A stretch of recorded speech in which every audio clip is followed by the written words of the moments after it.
Today, for our guest, we have Dr. Victor Gao, who is the Vice President of the Beijing-based Center for China and Globalization.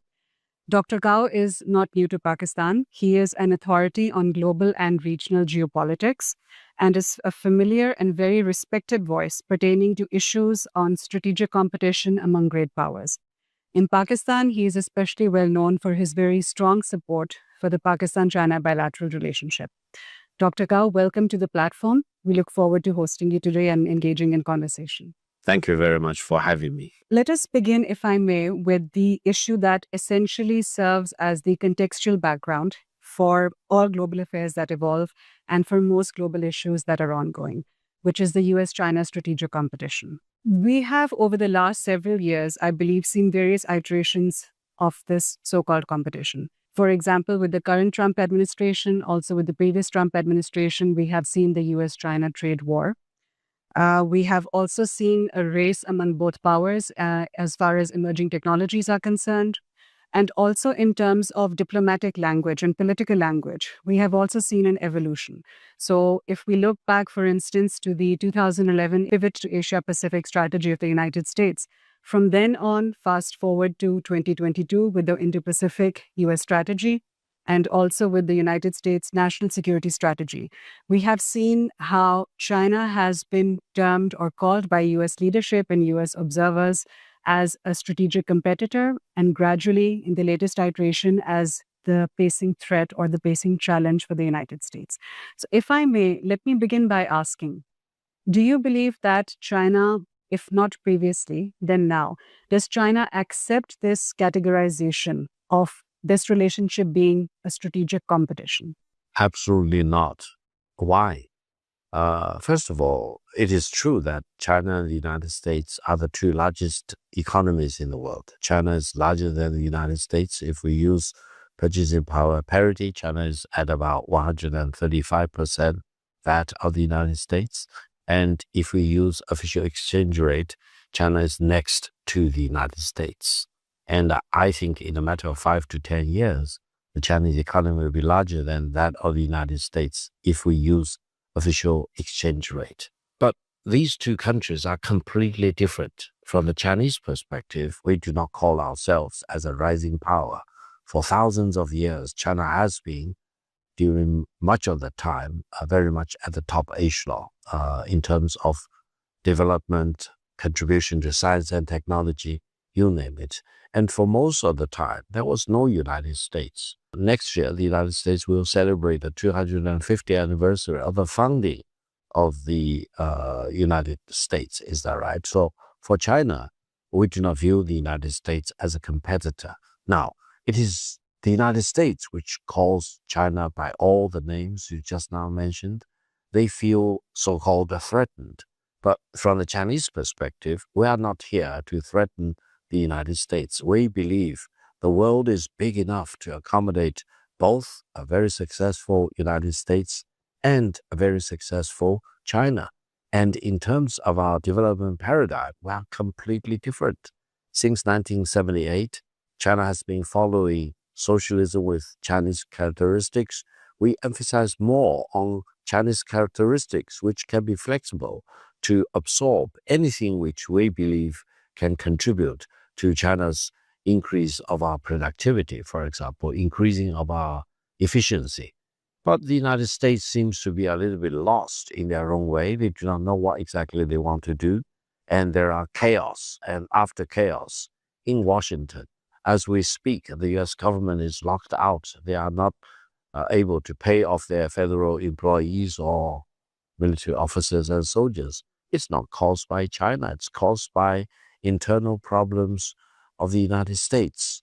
And if there is one thing that China and the United States may compete with, if I zoom in, it will be, for example, if the United States wants to force its ideology, political system onto China, or if China wants to force the United States to adopt the Chinese ideology or political system. But I don't think neither China nor the United States want to do that. I always believe in your God for you and my God for me. So China and the United States have always been different from each other. They will be different from each other forever, even if the size of the economy will switch one way or another. On the other hand, in the foreseeable future, both China and the United States will remain very impactful, very influential countries in the world.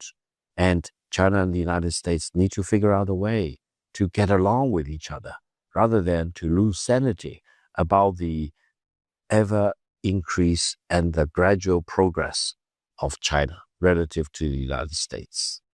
Absolutely. China's military buildup is something that has been quite a topic for Western commentators. In recent years, it has been criticized quite strongly, quite consistently by Western observers. And these arguments they seem to have taken on a strength with the recent China Victory Day parade that was celebrated in Beijing. While China has quite categorically stated that any military strength or so-called buildup is aimed only at preserving the peace for China, for the region, globally as well. Yet despite that, Western observers and political leadership in particular, they have been consistently emphasizing that this military strength should be taken as an offensive strength or should be taken as an offensive buildup. First of all, do you believe that this representation of China or China's military strength is fair or it is accurate from the Western perspective?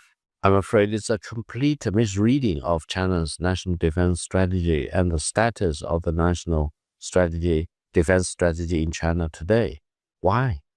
First of all, in terms of the military spending, China's military spending still is a fraction of that of the United States. China's national defense spending is only up to about 1.7% of the GDP, whereas the United States is much higher than that. In terms of the absolute amount, U.S. national spending is already above $1 trillion, whereas China is only about a quarter of that at maximum. Secondly, China's national defense is not for global outreach, stretching over to almost everywhere in the world, building up military bases in dozens, if not more than 100 countries. Is that right? China's national military defense is for defense only, not for aggression.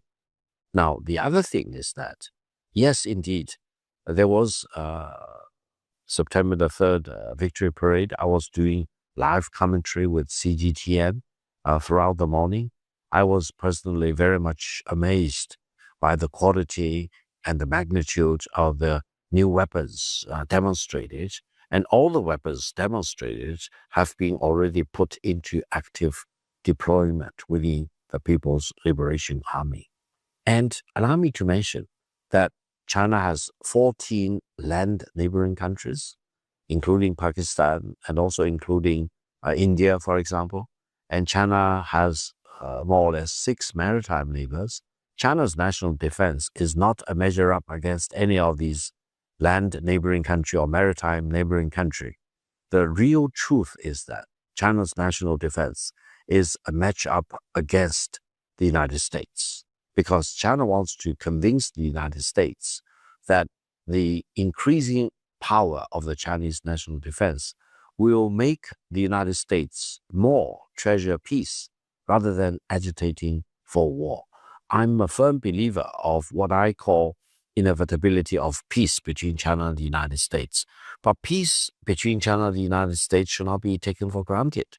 China needs to back up with the invincibility of its military, of its national defense, to such an extent that the United States will never be misguided to launch a surprise attack on China or try to solve whatever problems there are between China and the United States through war. No, I firmly believe in the inevitability of peace. War should not be and will not be an option between China and the United States. And I think after the victory parade, the United States most likely has reached several conclusions, because the U.S. military decided after the Korean War in the early 1950s that they do not want to fight a ground war against China after their miserable defeat by the Chinese people's volunteers on the Korean Peninsula. I think after the victory parade on September the 3rd, most likely the United States will conclude that they do not want to fight a naval war, because U.S. shipbuilding is only less than 1% that of the Chinese shipbuilding capabilities, they probably do not want to fight an aerial war against China, because while President Trump has been talking about the sixth generation of fighters, it's only a PPT, it's not anything real or in substance, whereas China has already two versions of the sixth generation planes, and then, even more shockingly, the so-called phantom planes that the United States has been so proud of can be easily detected by the Chinese side. I even picked up the information that even the B-2 bombers could be easily detected by the very sophisticated Chinese radar. Meaning, if there will be a war between China and the United States, in terms of the conventional war, I don't think the United States will defeat China. Most likely, the result will be the other way around. It will be a complete shock to the United States. In terms of nuclear war, God forbid, I hope it will never happen between China and the United States. If it does happen, it will be mutual destruction. It will be Armageddon for mankind. So I don't think war is a real option at all for the United States. There are problems between China and the United States, of course, but I truly believe we need to resolve these problems only through peace rather than through war. Absolutely, I agree. And I think that given the acknowledgement as regards China's prowess in emerging and disruptive technologies, do you believe this affects the way that US policymakers think about conflict or potential conflict with China? Well, first of all, I hope I can tell the American friends in Washington that technologies do not exist in a vacuum. Technologies are very much part and parcel of the quality of your economic development. So we need to look at the economic situation first, then talk about why technologies keep surging out of the pipeline in one country rather than in other countries. Ever since 1978, China has followed what we call socialism with Chinese characteristics.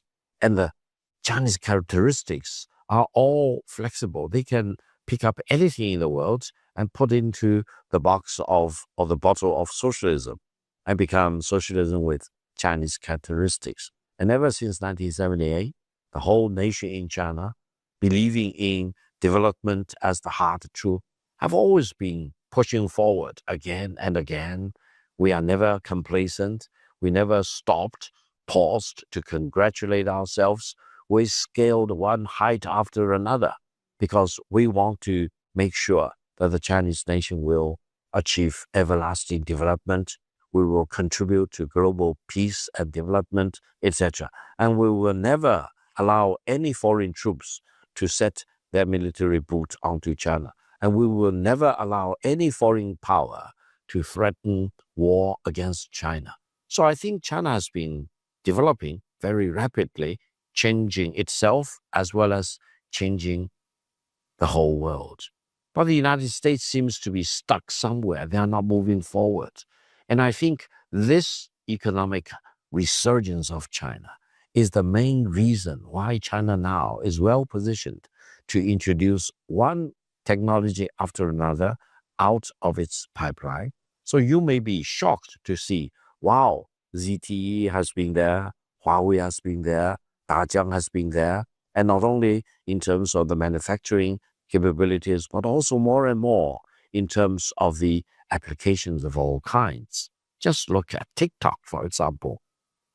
It cannot be done by anyone in the United States to such an extent that the United States government even wanted to seize TikTok, try to make it American rather than allowing it to remain as a Chinese operator. Now, in terms of the AI revolution, I think the big significance of the DeepSeek moment achieved in January 2025 had two implications. One was it declared to the world, to the satisfaction of everyone, that AI does not mean American intelligence.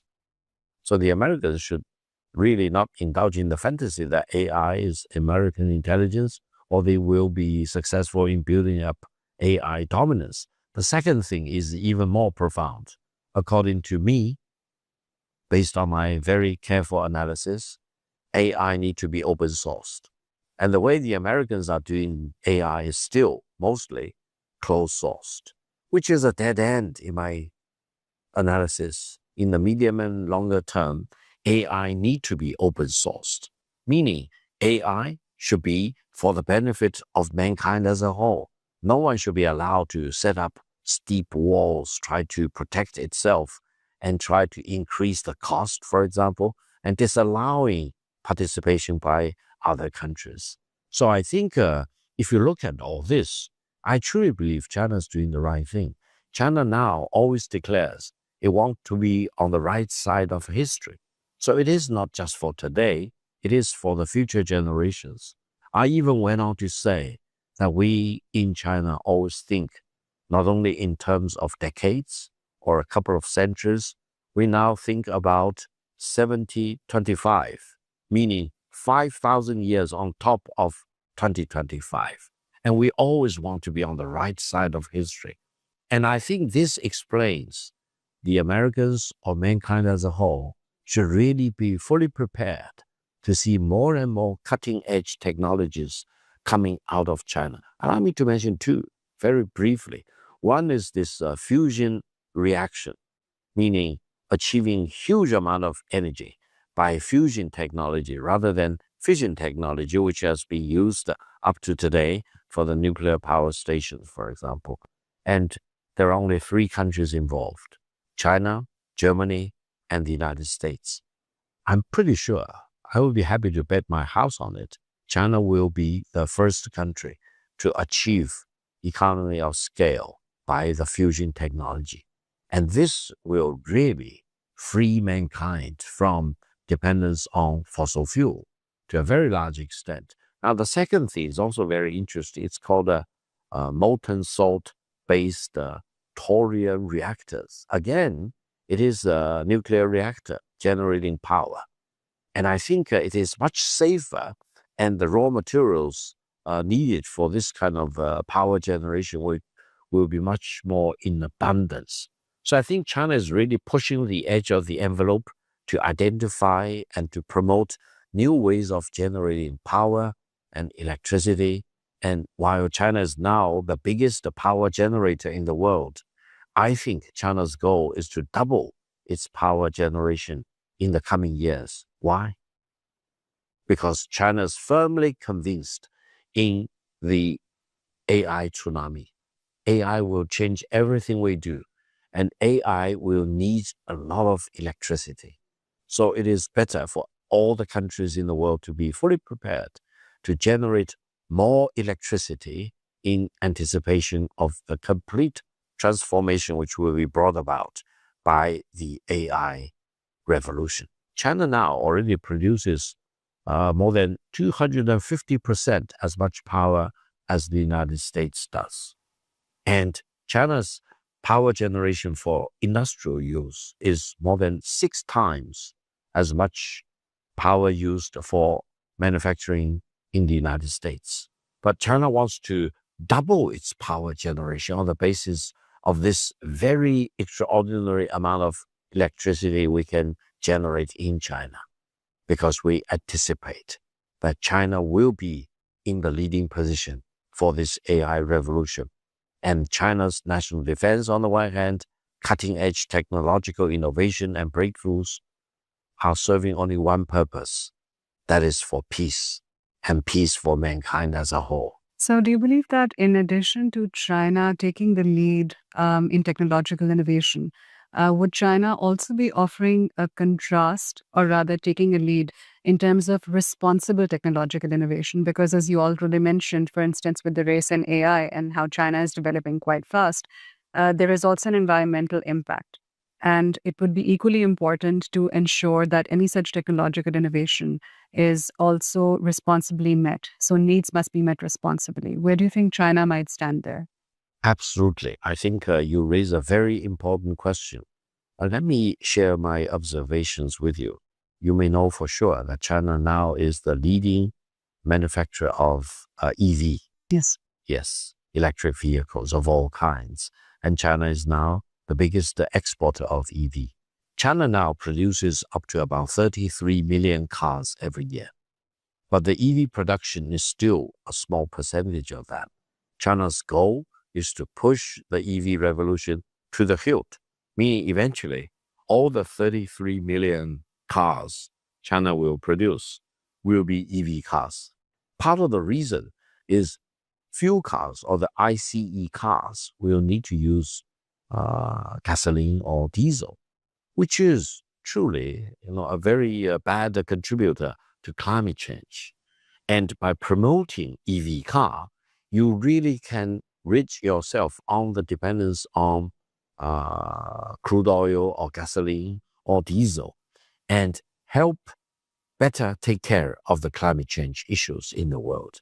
Because we, mankind as a whole, are faced with this imminent threat of global temperature rising up more than 1.5 degrees, is that right? And here in Pakistan or in China, especially in the Tibetan region, for example, we face the very serious problem of the melting away and the receding of the icebergs on the Tibetan plateau, meaning there are extremely dangerous changes in the global climate pattern to such an extent that we should be prepared for major disruptions of water supply, for example, coming out from the glaciers on the mountains. So I think China is very serious. China is really taking the leadership role in promoting the EV revolution, partially because we want to reduce our dependence on crude oil to as less a percentage as possible, so that we make our contribution to dealing with the climate change effects. Now, there are many other things, for example, and in terms of developing AI, especially in terms of using AI as a new enabler, an accelerator of everything we do as individuals, as families, as companies, as governments, as countries, as cultures, as civilizations, we hope we can reduce contamination and make better efforts in protecting climate for mankind as a whole. And I think everyone should be involved. Individuals, countries, different cultures, different civilizations. In that context, I'm a little bit disappointed by the US government's decision to drill, baby, drill, because that probably will be a disaster.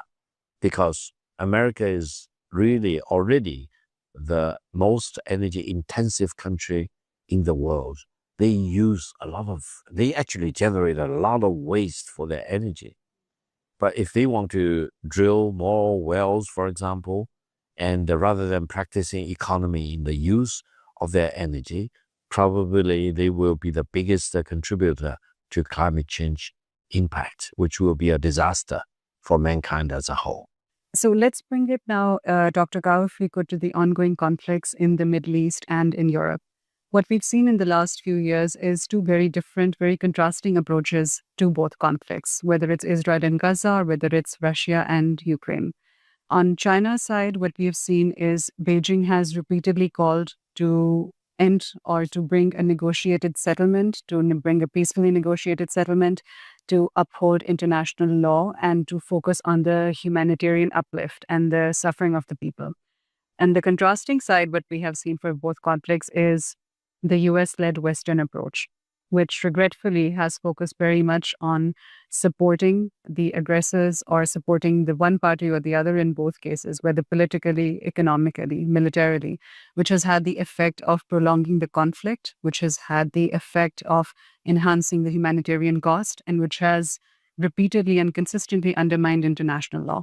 So in the course of these conflicts over the past 3.5 years, now nearly 4 years, do you believe that China's image as a responsible global actor has evolved or has changed since before the conflicts began? First of all, talking about the Israeli crimes against the Palestinians in Gaza and elsewhere, I think this is truly the most serious, most heinous crime against humanity, because from the Israeli perspective, they do not recognize Palestinians as equal-based human beings.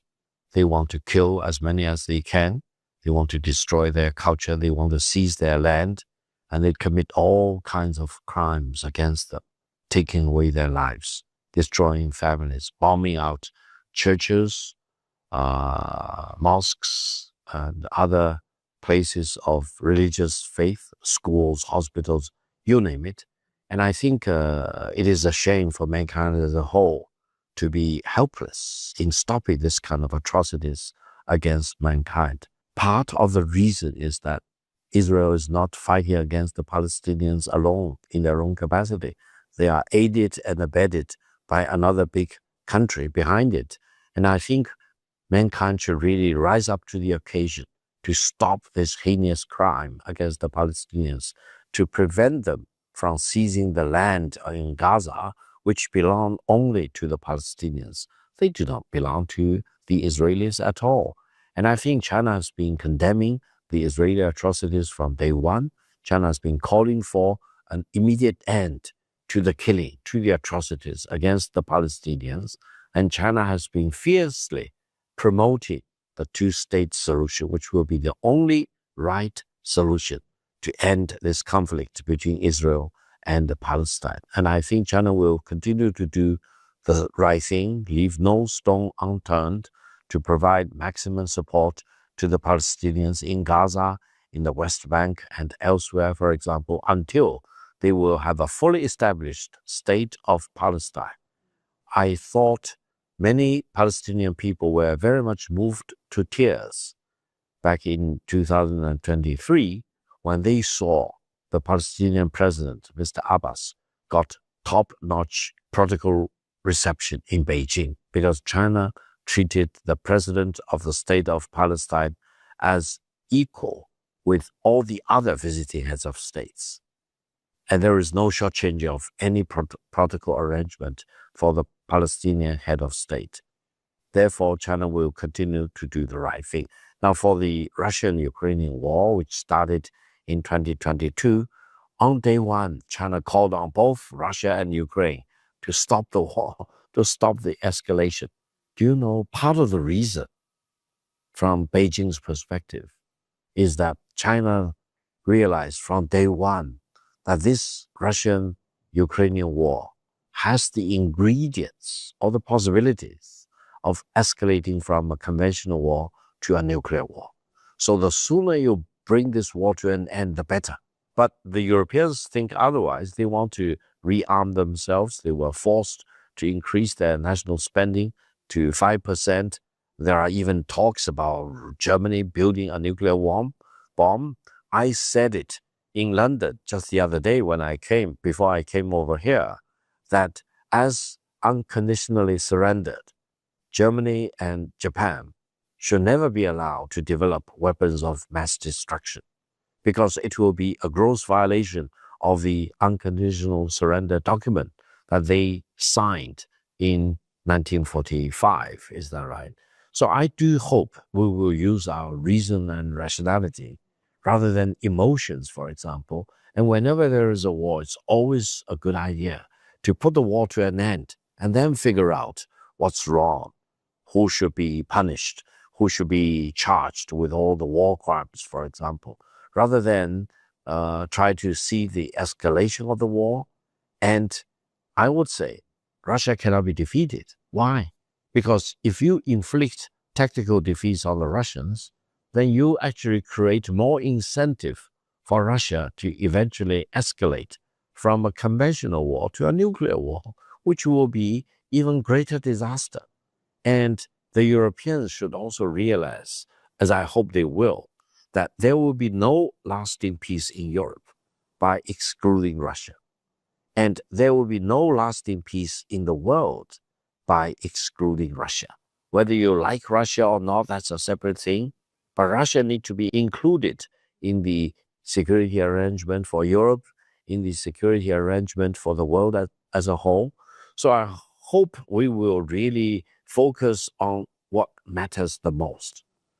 The most important thing in the world of today is to put an immediate stop to the Russian-Ukrainian war and put an immediate stop to Israeli atrocity against the Palestinian people.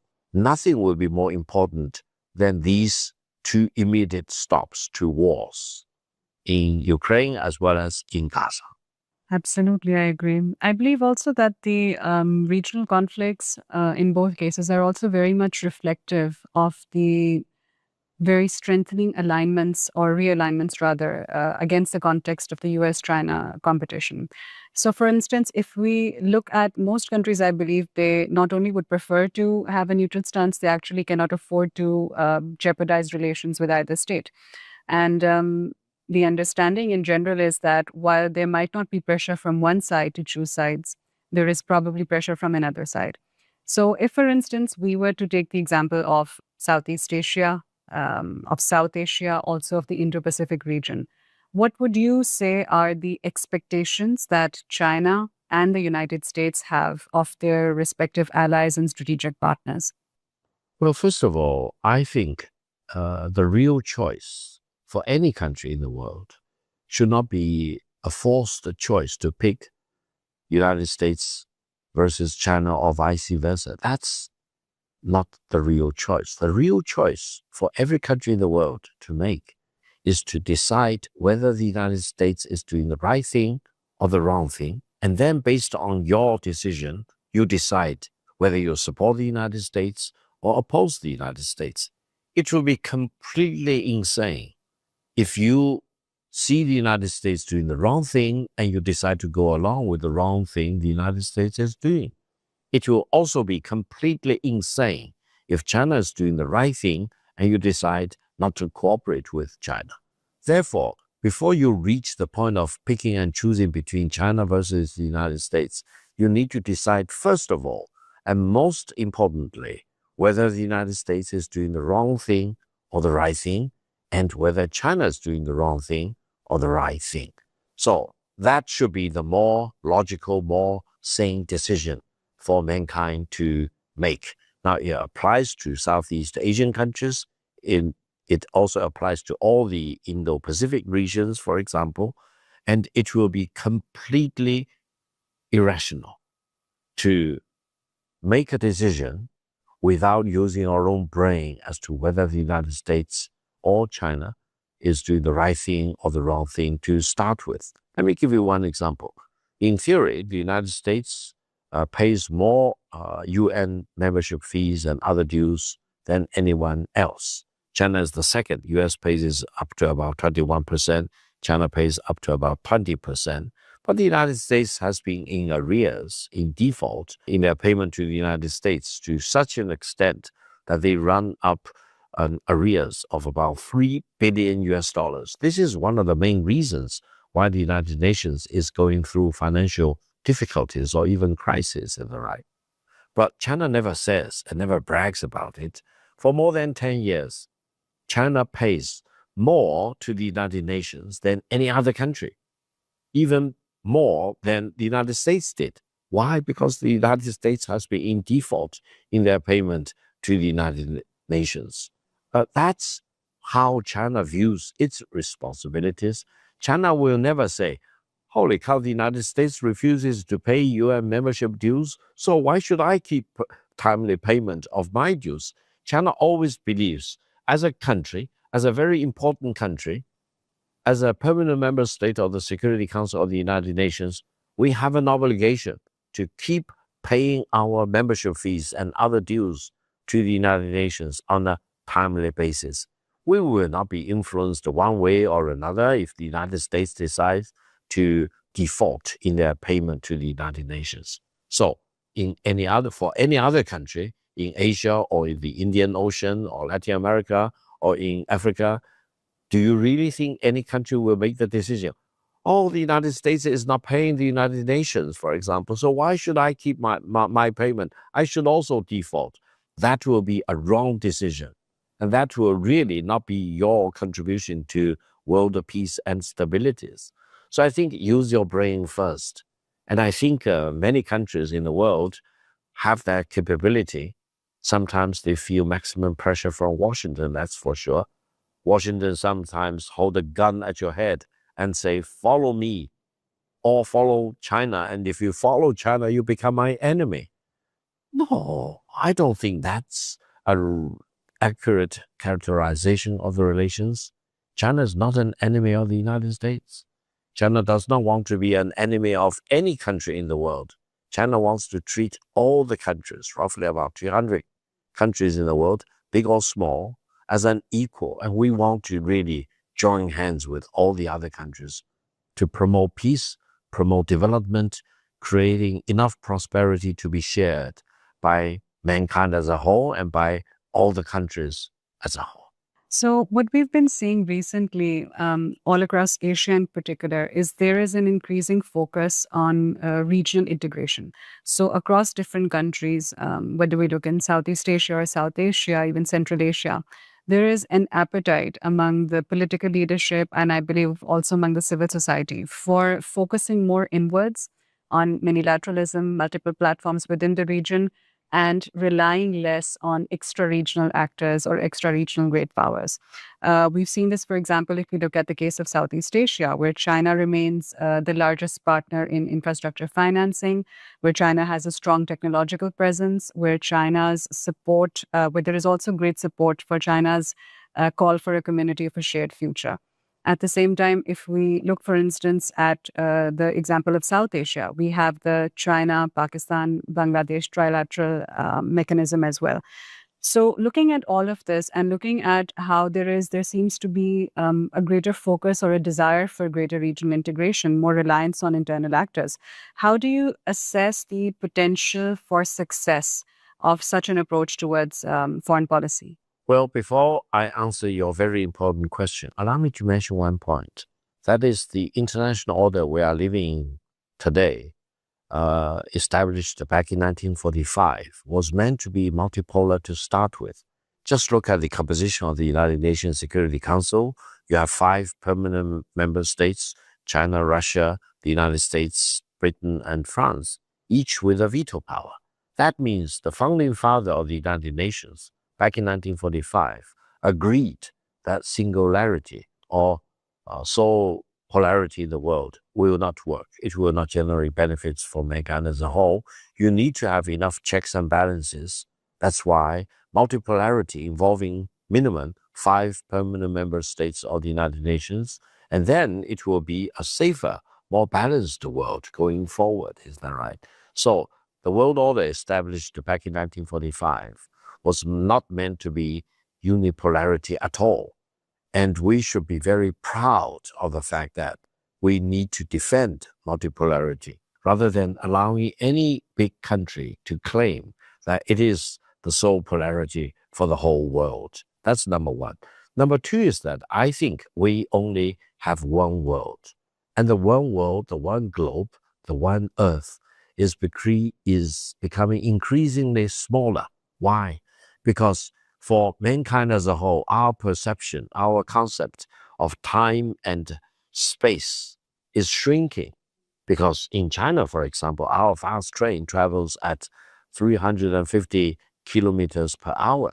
And we have new prototypes running more than 800 kilometers per hour, for example. So in China, at least, the distance from Beijing to Shanghai, which used to need 17 hours by the traditional train, now is only about 4 hours. So the country is shrinking in terms of space as well as time.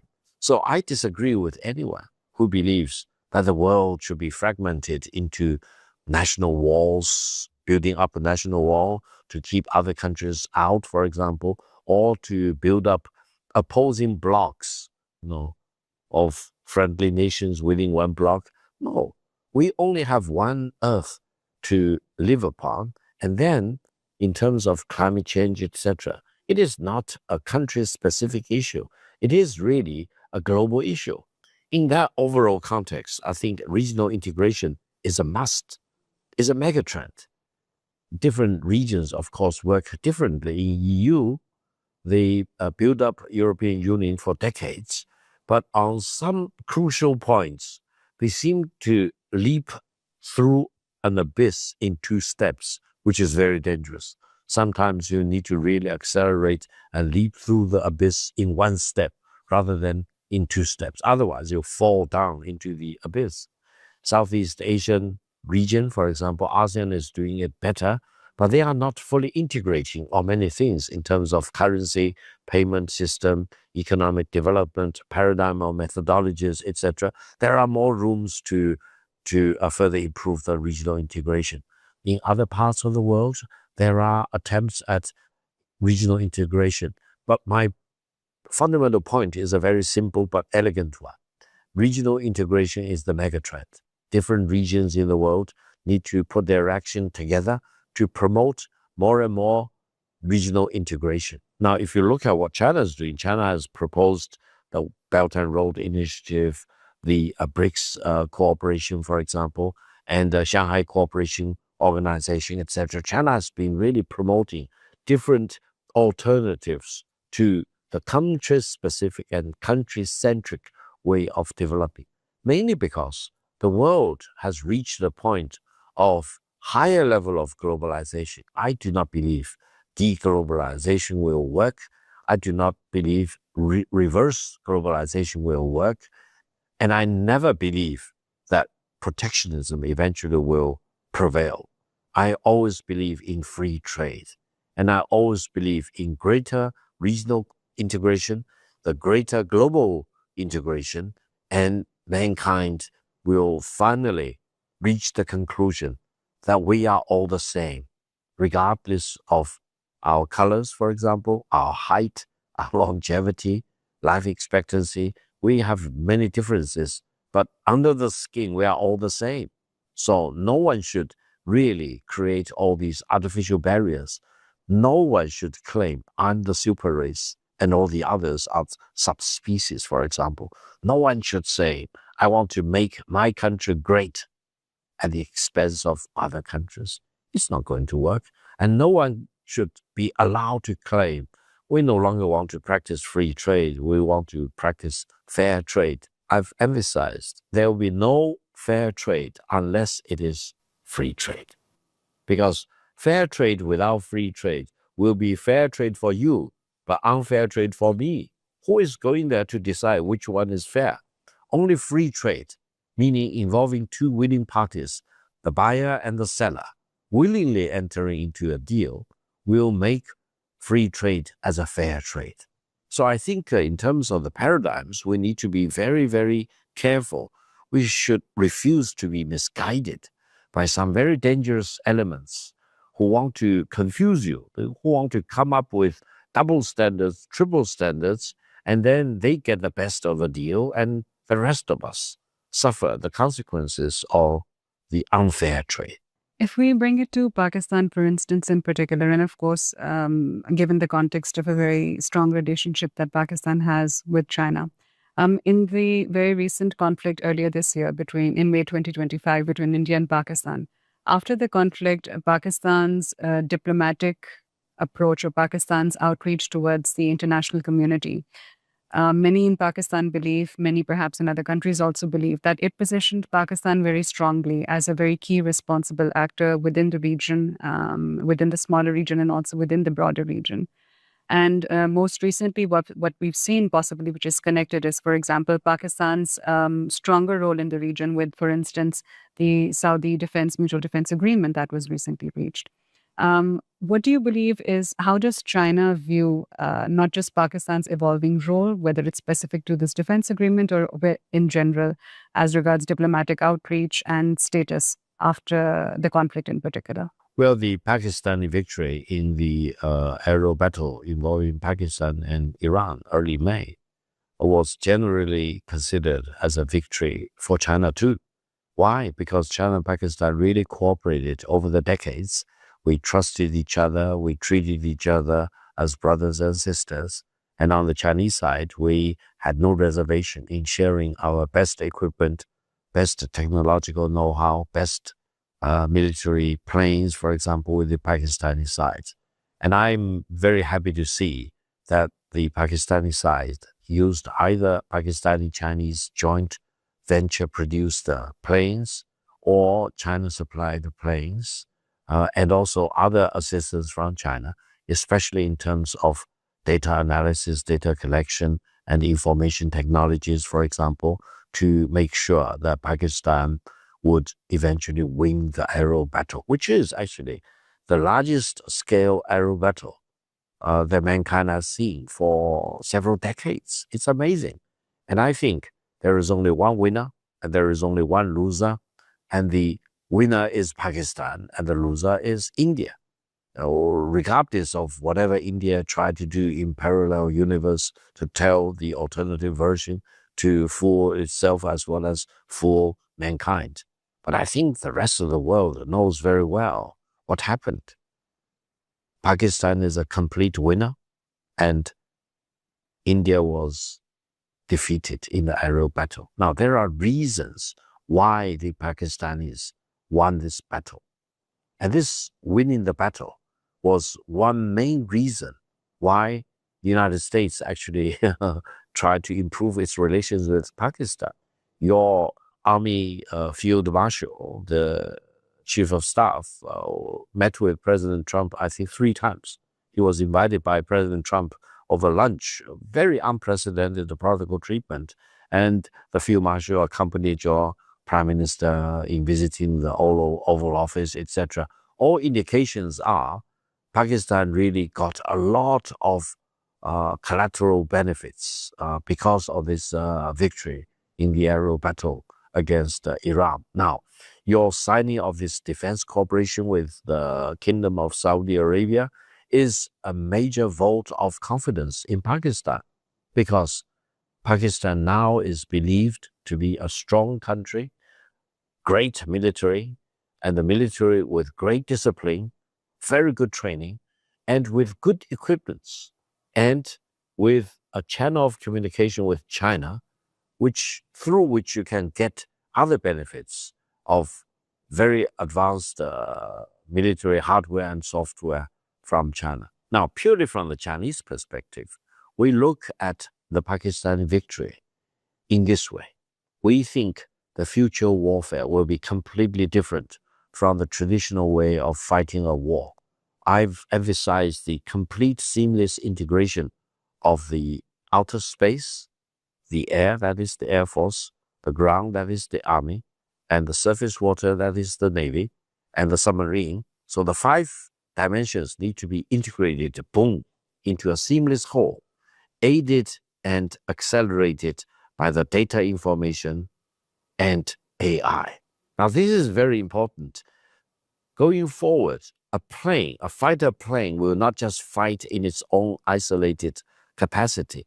A fighter plane will be an integral part of a seamless web, fully integrated with all the data involved and accelerated by AI, so that your pilot will see further ahead than the other side, and your missile will strike deeper into the other side before the other side even is aware of the incoming data or the missile. And this is exactly what happened in the Pakistani-Indian aero battle.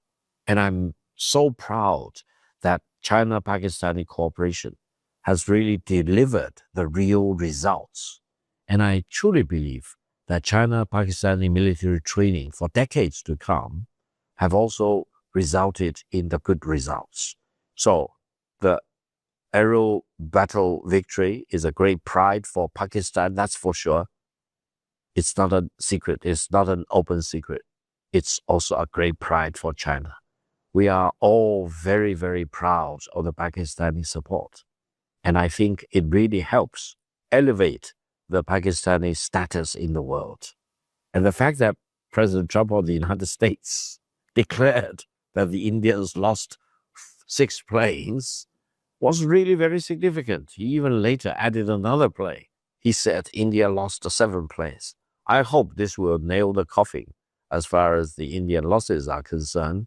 Well, this is truly a vindication of the great, extraordinary success of the Pakistani military forces, including your army, including your air force, and for both, and for other branches of the Pakistani military. I'm personally very proud of China-Pakistani cooperation. And I've made the point, China will have no reservation, no hesitation in sharing the best technologies, military and otherwise, with our brothers and sisters in Pakistan. A very strong component of the Pakistan-China relationship, a very historical component, but perhaps a little overlooked, is the very strong people-to-people relationship that we have between both countries. We have seen decades of exchanges, whether it's students going abroad to China to study or as Chinese students coming to Pakistan to study. We have exchanges between the business communities, between academics and scholars, so at all levels. And recently, what we've seen is that, in particular from China, there is quite an added focus within Pakistan by means of the diplomatic representation here to focus on public diplomacy. So more initiatives which encourage and foster people-to-people ties. So I suppose that my concluding question to you would be, and if we view this within the broader perspective of China's soft power initiatives, how do you believe that such initiatives can serve bilateral ties between the both countries as we move towards a transition in the near future to a new generation of leadership? Well, from my personal perspective, and I think my perspective is widely shared in China among the 1.4 billion Chinese people, we look at Pakistan not just as a neighboring country. We look at Pakistan as true brothers and sisters. We really believe in these ironclad relations between our two countries. Now, for greater promotion of people-to-people exchanges, for example, more Chinese nationals will come here and more Pakistanis will go to China to study, to work, to visit as tourists, for example. This will help better improving the mutual understanding between our two nations, our two countries, and it will provide more convincing stories to the two governments and the two militaries to really strengthen our people-to-people cooperation and our government-to-government, military-to-military cooperations. I think in the world of greater turbulence and greater uncertainty and unpredictability, both China and Pakistan should have one thing really very much assured.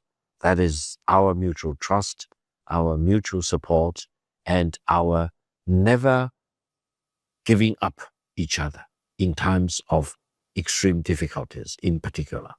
So in that sense, I will be very happy. Personally, I've participated in many webinar discussions hosted here in Pakistan, and to the extent possible, I take great delight in coming to Islamabad, and now I know Lahore should also be visited, Karachi, which I visited as early as in 1985, in a stopover, not a real full-blown visit, for example, also calls for my attention.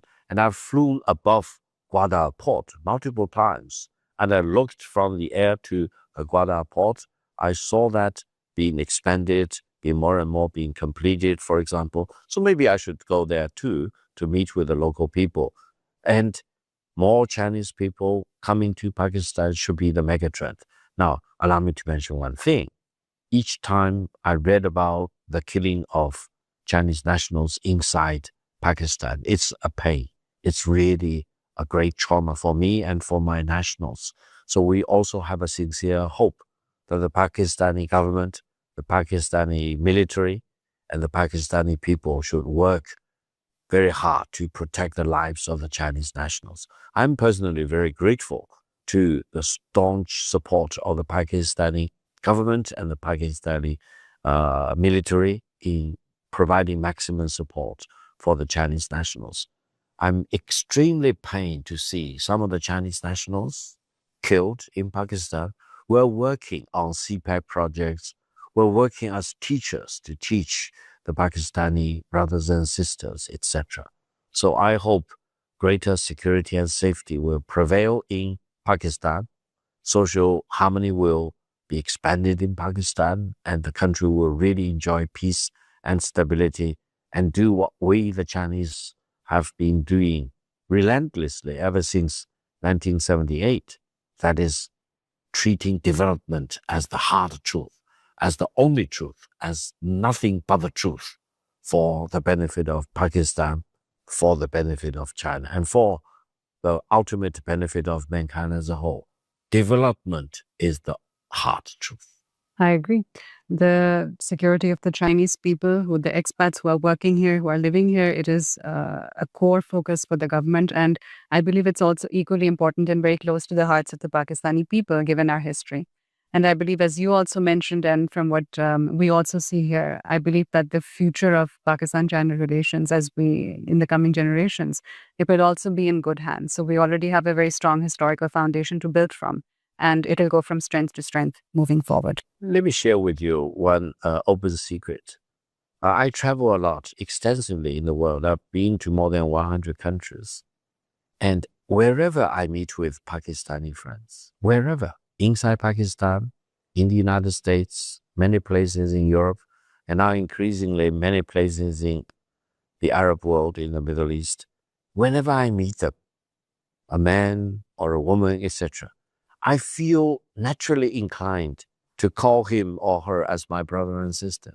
And I speak by heart, because from my perspective at least, all Pakistanis are my true brothers and sisters.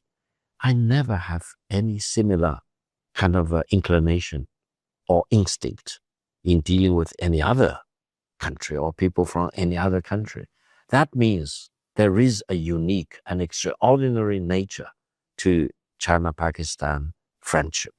And I hope this will endure for many years, for many decades, for many centuries to come, for our mutual benefit. Dr. Kao, thank you so much for taking out the time and for sharing your views with us. It is always a pleasure to learn from you and to hear from you. Thank you so much for taking the time. Thank you very much. It's a great honor to be on your program. Thank you. So on today's episode for this platform, we discussed with our guest, Dr. Kao, a number of issues pertaining to regional developments, to global developments, to the US-China strategic competition, to Pakistan's relationship with China, Pakistan's role within the region, and how the two countries can move forward together and strengthen their relations moving forward.